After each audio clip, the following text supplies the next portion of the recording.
You're listening to Done, the podcast on workplace structure and efficiency.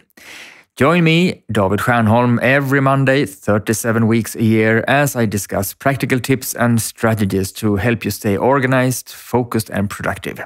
Whether you're new to the workforce or a seasoned professional, this podcast will provide you with actionable insights to optimize your workday. Today, let's talk about how to find the best structure for how to save emails. But first, about 12 years ago, my wife Eva-Lotta and I came up with a concept that's still invaluable to us. It's also the reason that you'll have to try really hard to succeed in booking me for a talk on a Friday. Curious to hear our idea? You'll find a link to a post where I explain in the show notes.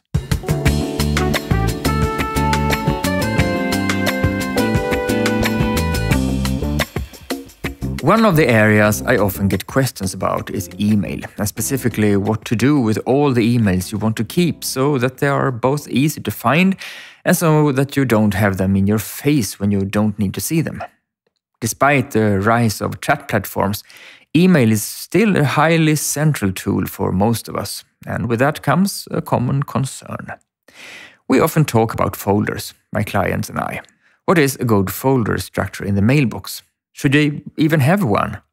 If you should have one, how many folders should there be and what should they represent? My view on the matter can be summarized as have as few folders as possible, but enough. I definitely recommend that you have at least one folder, for example an archive folder, so that you can save emails you need to keep after you have handled them somewhere other than directly in the inbox. If you let handled emails remain in the inbox, you risk seeing emails you don't need to see right now when you're looking for emails you'd like to find, which can distract you unnecessarily. Instead, save emails somewhere other than the inbox, so that the inbox only contains unhandled emails, just like your physical mailbox only contains unread morning newspapers. If you now have an impulse to email me and tell me that you're not at all distracted by the old emails that are still in the inbox, try stowing them away first. For my own part, I managed just fine with just one archive folder, because I enjoy using the excellent search functions in emails. You can refine how you search in Outlook, for example. But of course, you can have more folders if you need to. You can have folders for your different projects, for the responsibilities you have, for different people you frequently email with, or for anything else that's relevant to you. If you define the folders too narrowly, they can quickly become many, and you end up with a long list of folders to browse through when you need to save or find something, which can be cumbersome.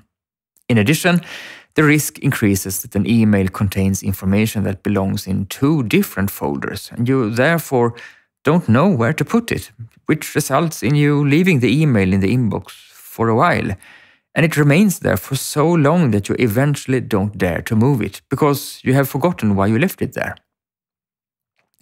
Therefore, keep the folder definitions broad rather than narrow. If you have too few folders and often have to search for the same term to see the emails you're interested in, you'd find them faster if they simply gathered in a folder that represents that search term. That is, the project, the work group, the event, or something similar. You see, even on this point, I don't feel like asserting a truth we should all adhere to, but rather highlight the possible consequences so that you can find the way that suits you best. So, have as few folders as possible in your emails, but enough to quickly find what you're looking for. Do this. Do you recognize that how you save emails is an area you could refine? Then ask yourself, if you were to have as few folders as possible, but still some, how many would that be and what would they represent?